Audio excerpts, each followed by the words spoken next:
Well, congratulations. Thank you. So excited to be up here and honor you. We have a short amount of time, so I'm just going to barrage her with questions. So you mentioned when we spoke that you've done a multitude of things through your career. Most currently, you're co-CEO at American National Bank. And you have accomplished so much, but you said there's lots of unpredictable challenges and parts of your journey. Talk a little bit about that and things that you've learned and triumphs and all that through it. Yeah, I have, since graduating from college, worked in 4 different industries. I've worked in an international courier service. I worked for a very large Fortune 500 company, McDonald's Corporation. I've worked for a global nonprofit faith-based organization, and then the last 20-some years in banking. So I would say, based on the questions that you asked me before, the organization that probably challenged me the most, had the highest hurdles to jump, would have been my time with McDonald's, and that was in the 80s. And McDonald's at that time was really doing a great job trying to advance women and minorities throughout the organization. And as a woman, I was willing to take risks and try new things, and I was often tapped to go to new projects, and that was awesome. What was less awesome was me showing up and sometimes being the only woman in the room and not necessarily embraced to be there like they weren't thrilled I was there necessarily. And so the hurdle was trying to find a way to keep my integrity as to who I am, the decisions that I would make, and just move forward and find a way to insert my influence and be part of the team. So that was difficult, but it paid off in the end. I spent a lot of years trying different projects, was all around the company, and while I started at the very bottom of the... She said she was in the polyester outfit at the very beginning of her McDonald's journey. Yes, polyester pantsuit. By the time I left the organization, I was responsible for creating all of the people systems for the restaurant of the future. So that was a great triumph and a good reward for persevering. Yeah, absolutely. So when we spoke, you had some really, I thought, impressive core tenets that just kind of, our direction of how you do things. And the first one you talked about was integrity and never being willing to compromise. And you kind of already mentioned integrity. Can you talk about why that is so important to you and maybe some examples where integrity was really imperative in some decisions? Yeah. It's a big topic, but essentially, your integrity equals your credibility.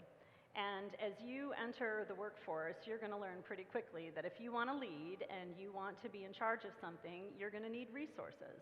And your employer is not going to give them to you if they don't think you're credible. So what is important is to remember that you know what your moral compass is. And as you enter an area, a team, a group, pay attention to the little things around you. If you make a big mistake, they're going to tell you. You're going to know. But the little mistakes don't often get pointed out.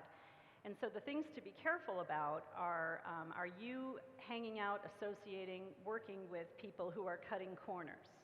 Are they telling inappropriate jokes? Are they gossiping? Are they part of little white lies? Those are things that kind of sneak into the environment, and you have to be diligent in making sure that you don't get lumped along with that.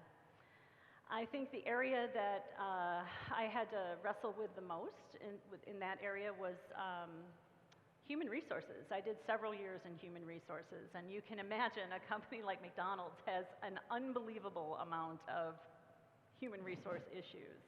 And they're complex, and they take a whole lot of time, and sometimes people will cut corners. Or they will assume things. And it's really important that you have the diligence and you take the time to check your facts, do the work, and whatever the cost, because somebody's job can be at stake. Love that, love that. Another tenet you talked about was perspective. Lots of young women in this audience, future leaders like yourself. What are some of the things you've learned regarding perspective during your career? 2 big things. Your perspective is your perspective. It is not necessarily the same perspective of the people that you're trying to lead down the field. And it's important as a leader that you remember that. And that was something I had to learn very early on. Not everybody thought my idea was the best. But the other important aspect there is that the way you view challenges, the way you view problems, has a great impact on the way people respond to you.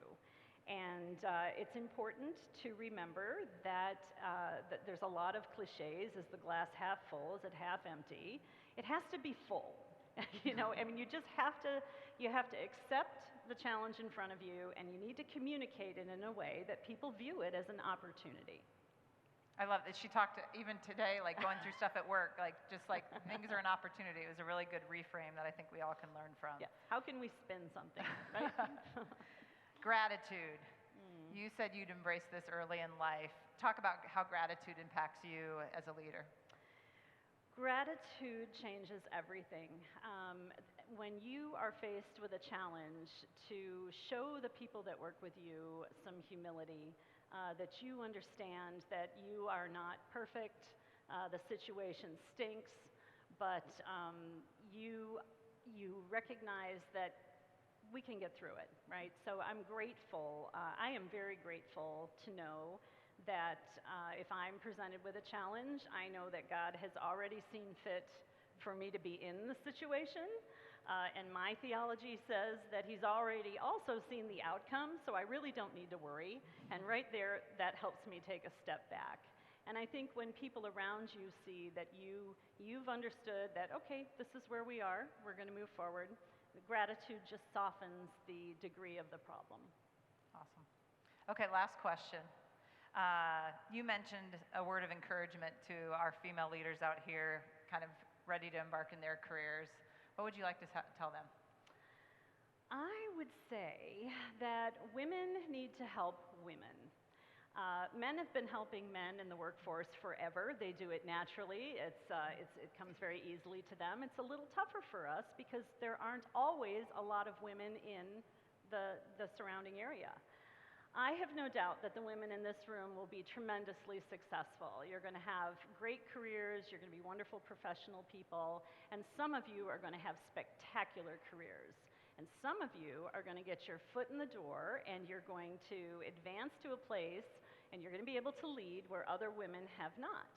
And to you, I say congratulations, go for it, be amazing, but promise us that you will make an investment in other women, that you will take the time to use your influence to do good things and to bring another woman along with you as you climb. Oh, I love that. Congratulations on the Believe and Achieve Award. Thank you.